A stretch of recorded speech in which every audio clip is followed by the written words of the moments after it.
All right, we're back with another one. Today we're doing my JSON decoder. I've filled out a lot more to start here than I previously have in previous videos in the series. I go through all of this step by step. So if this is not looking familiar to you, definitely go watch those videos. But for today, we're going to start with a lot of stuff filled out, a lot of the same patterns you'll see in previous videos. All right, let's get into it. So what are we going to do? We also got this stuff with our person and animal. And so let's take a look. So when we look at what we got derived here, when we go to derive a person, we have this basic thing where we just have triple question marks. One key thing to note here that's very nice is I was able to write this match on is my JSON an object just in raw code. I didn't have to do any sort of fancy macro stuff to do that. This is just normal Scala code. I wrote a match on my JSON, and then I got this JSON object. And then when I used this guy here to turn it into an expression, I was able to actually pass that as an expression of JSON object. So that makes our life easier. So now all we have to do is parse a JSON object. So how are we going to do that? All right. I hinted at this in the previous video, but our product generic here, instantiate, has a helper where if you wanted to write this for any old monad, you need an expr monad, which is basically just looks like a monad, except it's working with expressions instead of actual values. So we have our expr monad, and then we just have a nice little helper for either, so that we don't have all of that stuff going on. We can just know that we're working with either. So we're going to do either, and we want our left type to be error. And now, hopefully, this is all looking very familiar to you at this point. Generic that field of B. Okay. All right. So what do we need to do here? Similar to how with ID, we just needed an ID expression, which is just making an expr of B. Here we want to make an expr of either error B. Okay? So let's type that out. We want an expr of either error B. This is what we want to create here. Okay, so how are we going to do that? So if you've been watching the previous videos, you know that this field has a bunch of nice helpers to go with it. So what we're going to do is we're going to do JSON. This is an expr of JSON object dot, we need to see what this is, value map, okay? Dot value map dot get. And what are we going to get? We are going to get the name of the field. So field.name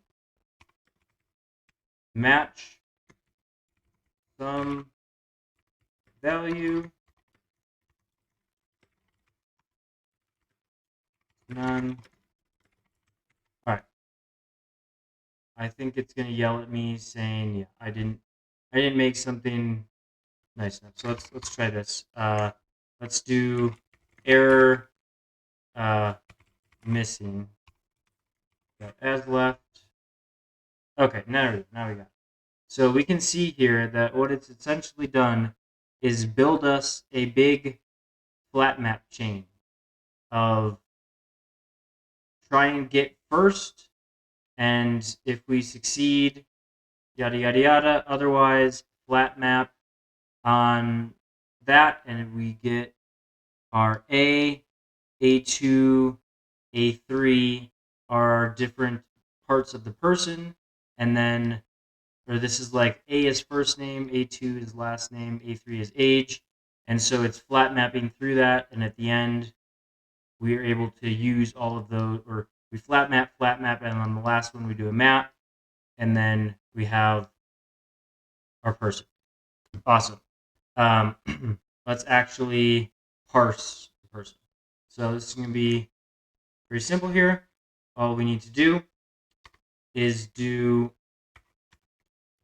field, field dot, get expression from instances.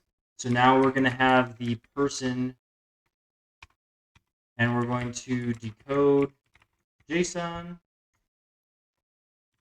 just be value. Awesome. Very easy.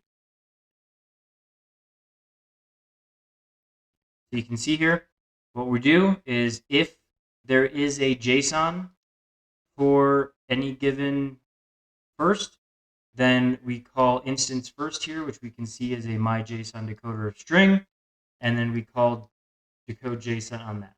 And here, for last name, we look for get last, decode for value to there. All right, so now we should have enough that we can run our little example. And it's probably going to fail because it's going to die on this animal stuff, but we should be able to see the person stuff work. Awesome. Oh, interesting. Okay, so what happens? Here we do what? Here we got right person F1 L1 100. That looks right to me. F1 L1 100.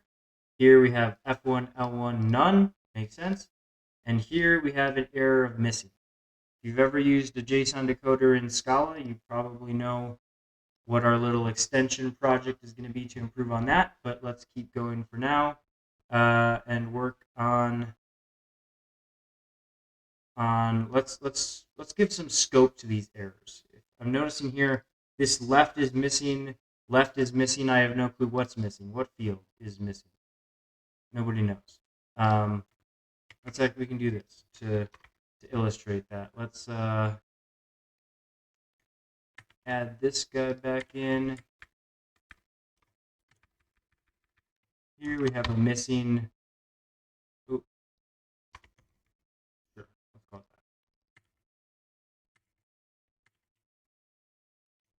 that. Now, if I run this again, I have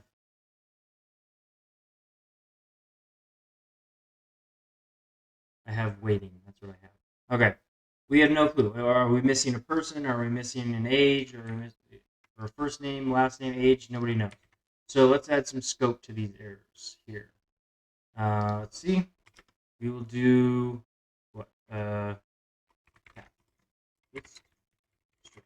normally you'd maybe want this to be like a string or int if we were like also parsing arrays, but for now we will ignore that, and we will just do something like this: path make string.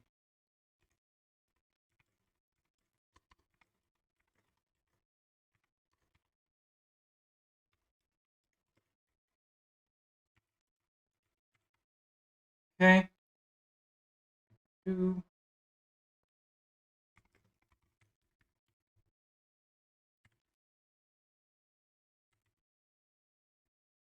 You're missing. Okay. So what are we going to put here? We want this guy.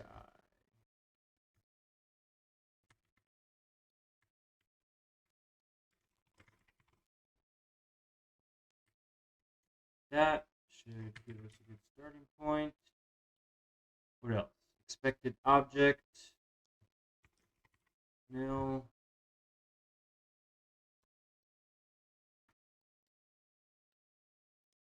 Object. Okay, amazing. So now we can see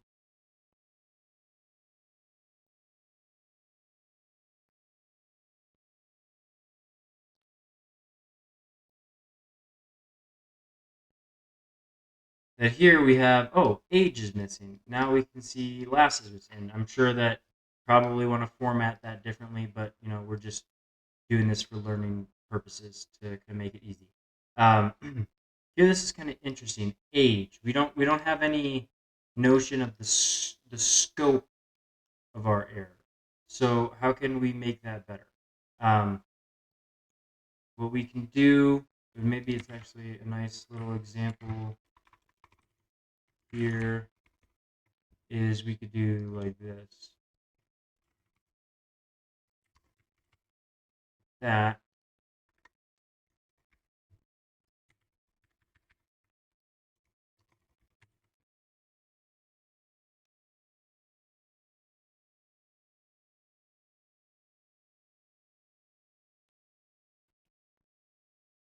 Let it run.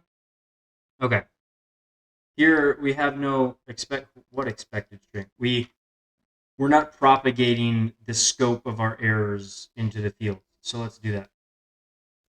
Let's add a nice little helper here. String error equals error.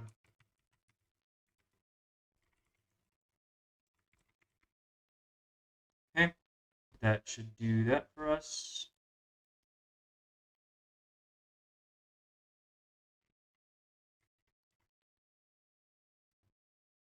Okay, and now we need to actually use that here. Okay, so that left map after decoding in field. This guy, does that compile? We love it, and now let's run it.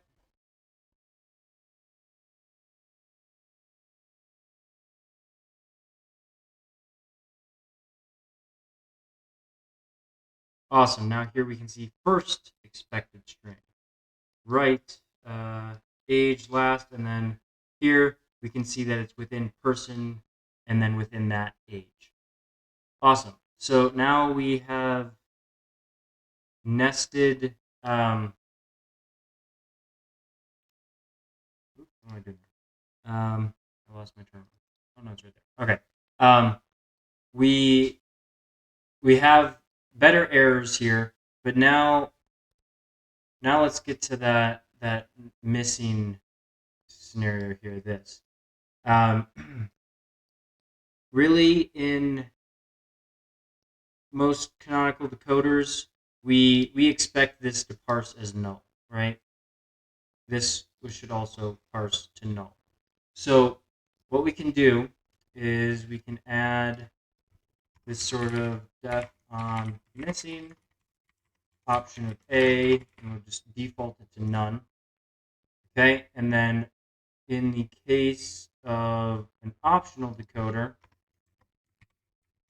we can override this, and it should be none.sum. Okay, and you see if we run this, it's going to magically work.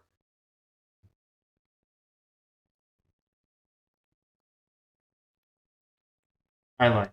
Hopefully you're figuring out my sarcasm by now. We have to actually code it. So what are we going to do here?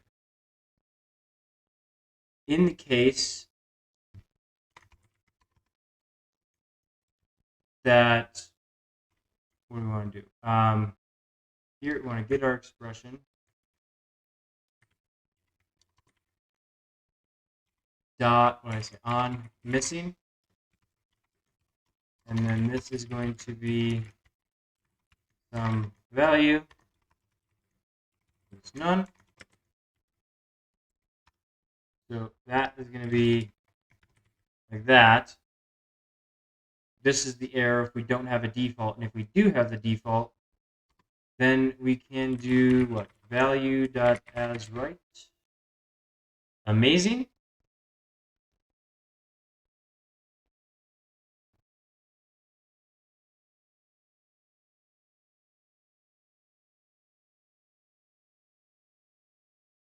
As if by magic. Now that is no longer an error, and this is no longer an error. So let's take a look at what that code actually generates. Here we can see, okay, First, we look for if we have a JSON for the given field. If we do, then we try and parse it. If we don't, we look to see if our JsonDecoder instance has an onMissing. If it does, then we can succeed with that onMissing. If it doesn't, then we are going to fail with that field saying that it's missing. Awesome. So now we can comment out this guy here and uncomment this one. And now let's see what we can do for some coders. Okay. So similar to all the other ones, here's our actual sum decoder, and it auto derives the instances for our child. So we have all this. And now what we do is we need to essentially look for this pattern here. This, if it's a cat, we have a single object key or single key object, and then we want to decode the value of that object. So actually, we can improve this here. So this is parsing as JSON.object right now. Let's actually do it like this. Contiguous, and we want key value.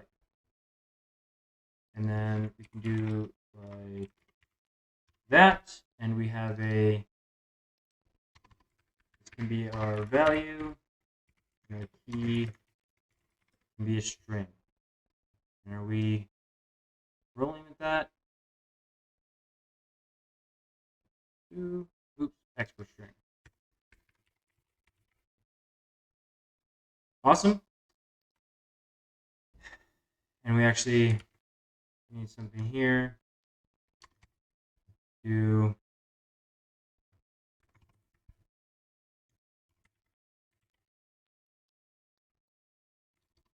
object does not have single key. Okay. So then what? Okay. So now we need to parse this here. All right. So if you've watched the previous videos, you'll know that our sum type has this matcher concept. Here we're going to match on a value. Our value is string, and we want what? We want an either error A. Okay? And so here we're going to be matching on key. And now we got to build our matcher. We're going to do the classic polymorphic function here. Case is a generic case of B. Awesome. All right. So now we need to build our matcher. All right. So this we can't do quite as straightforward. We don't get a nice case matcher anymore, because we're not matching on an instance anymore. We're matching on this. We're essentially trying to create a matcher of string. And so what we could do is we need a case extractor dot const, and this expects an expr of A. So we're going to do expr case.name, and then we can do with right-hand side here. We don't actually get anything to match on. If you notice, our case matcher gives us a unit because we're just matching on a constant, so there's nothing to like extract out of that. And so now in here we need to make an expr of our O, which we said was an either error A. And so the way we can do that here is we're going to do this whole fun thing. We're going to do case.get expr instances. At this point, I think everything's used. Case.get expr instances dot decode JSON, and then we're going to thread in this value here.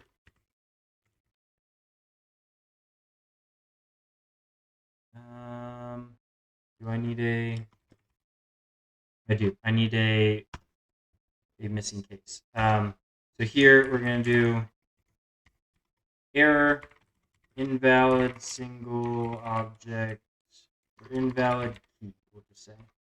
And then this would be what? This would be, I might need to do this actually. Okay, and then here we interpolate key. No.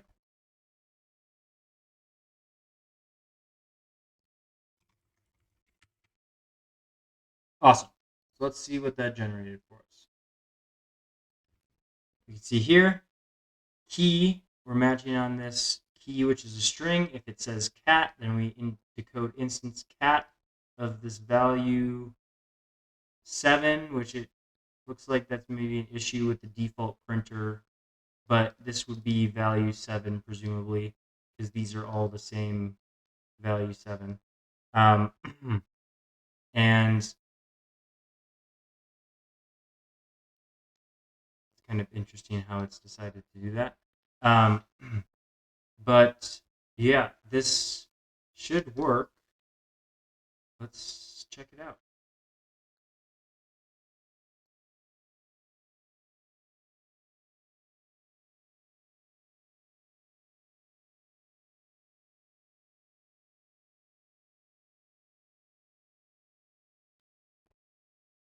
Left, first, missing. Ooh, it helps when you try and decode the right thing.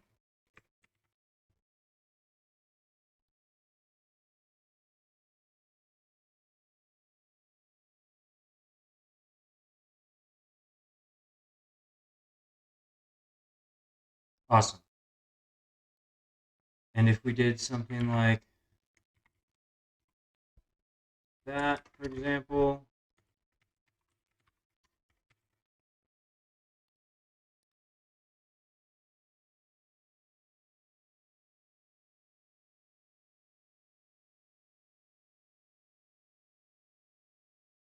IDK is an invalid key. Okay. Obviously, with something like this JsonDecoder, you could take it really far as all the sort of optimizations, and it's pretty common to also to support this like sort of JSON discriminator, where it would instead want to parse something like that, and this would only be one level deep then. We're not going to get too into the weeds on that today. If you're interested in that, we can comment the video and we can maybe do one of those. I'm also curious if you've been watching along the series and you're interested in a specific sort of metaprogramming case, comment that in the video, because I'm just kind of arbitrarily picking random ideas to code, and I think this sort of stuff is best explained when explaining real life use cases. So if you have any real life use cases you're curious in, comment it in the video, and we can make a macro example out of it. So that's it for this one. And in the next one, we're going to be going all the way. We're going to be going crazy. We're going to try and do something sort of like the chimney library, where you can convert between different types, and that's going to be past the capabilities of this simple K0. If you've noticed in all of these videos, not once have we had to use like a symbol, term, tree, type wrapper. These are all common, or these are all like the more low-level compile, like syntax tree concepts. We haven't had to use any of those. Even though we're using macros, all of that has been hidden away based on our nice Typeclass derivation helpers. But with something like this transformer that's going to convert between domain models and API models, that's going to leave the capabilities of our simple K0. We're going to have to do some stuff that's more complicated, and so we'll get into it. So that's going to be the next one.